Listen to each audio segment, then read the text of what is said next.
Hey guys, it's Chris Wong. For this video, I'd like to talk about several brutal truths about investing I came up with for myself.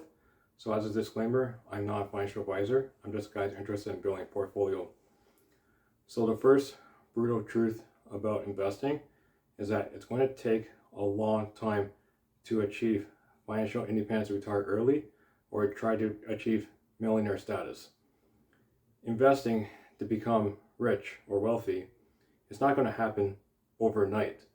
For the average person, it's going to take at least 20 or 30 years in order to get there. It also depends on lifestyle. It depends on how much money you spend. So in order to try to speed up and try to get it less than 20 years, you have to try to earn as much income as possible, try to minimize your expenses, and then you got to try to invest as much as possible in order to try to get the most compound growth. The biggest compound growth for most people happens after 30 or 40 years. And the difference between 30 and 40 years can be a lot of money. The next brutal truth about investing that I came up with is that quality of the investing matters. So what I mean by quality is I mean the investment product you pick actually has good total return relative to the indexes, like the S&P 500, the NASDAQ 100, or even the Russell 2000, even the TSX 60 as well. So if you're investing in bad products, like if the product doesn't even come close to the S&P 500, then it doesn't matter how much time goes by. If the product sucks, then you're not going to achieve financial independence, retire early, or millionaire status if the quality of your product sucks. The next brutal truth is timing the market doesn't work for majority of people. Not many people understand the lows and the highs of the market, and it's very hard to predict when a recession happens or when the peaks happen. So the best time to invest is just invest on a regular basis. Start today. Don't wait for the perfect moment.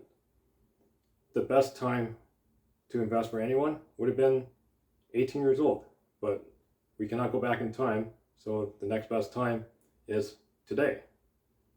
When you invest in good quality ETFs or good quality products based on indexes, if you start investing today and the market goes down, then you buy more, you average down your positions, and then over time the market is eventually going to pick back up and you're actually going to build a great portfolio as long as you constantly keep buying. The next brutal truth I came up with that I experienced myself is investing properly. It's not going to be entertaining to the average person. It's not going to be entertaining when you talk about it among a group of friends at a poker game or at dinners with other people who don't understand investing. All they want to hear in the conversation says, did I make a lot of money in a short time? Or if it sounds something as risky as gambling but made a lot of money. That's what's entertaining at the dinner table. To be a good investor, you have to learn what works well for you, and you have to learn to ignore or not care about what other people think about your investment strategy. I like investing in monthly or weekly paying dividend ETFs that are based on the S&P 500, the Russell 2000, or the NASDAQ 100. The next brutal truth about investing is the faster you want to become wealthy, or the faster you want to live off your portfolio, the more sacrifices you're going to have to make in order to get there. So that could mean you may not hang out with your friends all the time. That could mean that you're going to have to not spend as much money, especially if you're going to do like family events or any other gatherings. You may have to cut down on it. And chances are, if you cut down on it, maybe some friends may not want to hang out with you. But it could also reveal more about the friends you hang out with who may not even care about your investment strategy, but all they care about is you spend money just to hang out with them. Good friends or good family members will hang out with you no matter what path you choose, and chances are they may follow the same path along with you. The next real truth about investing, or to try to get wealthy is you cannot work a job alone and save your money in a bank account and you become wealthy that way.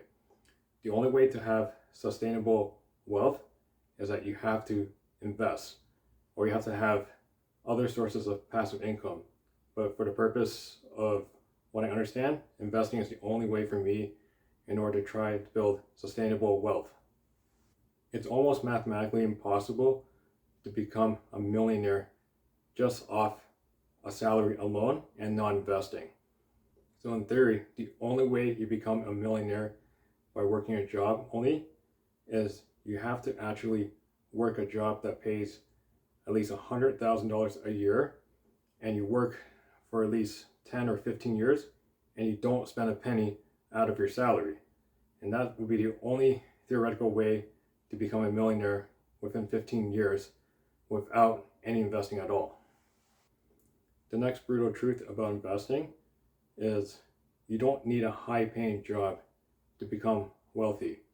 A higher-paying job can help you become wealthy faster as long as you minimize your expenses.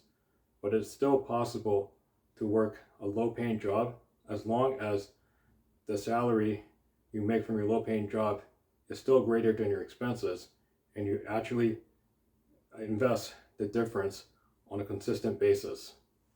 The next brutal truth about investing is when you achieve at least a $10,000 portfolio or even $100,000, there is more motivation to continue investing, and it's actually easier to maintain a portfolio of at least 10,000 or 100,000 than to get there. The first 100,000 is like the hardest to get there, and even for some people, the first 10,000 is the hardest to get there as well. So when you invest in high yield dividends and expect a 12% dividend yield, $10,000 portfolio should get you around $100 a month in dividends.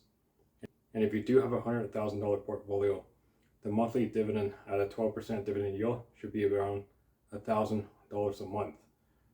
So I've heard other YouTube videos about Charlie Munger and other YouTubers talking about how net worth explodes after $100,000.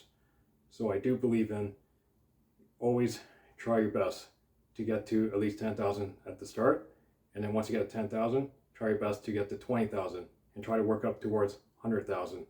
And then once you do get to at least 100,000, then it should be a lot easier to maintain your portfolio, and it should be a lot easier to maintain living a more comfortable lifestyle, even if it's not enough money to financially retire. I hope you guys liked the video. If you liked the video, please give me a thumbs up. Otherwise, please subscribe to my channel for future videos. Thank you guys for watching.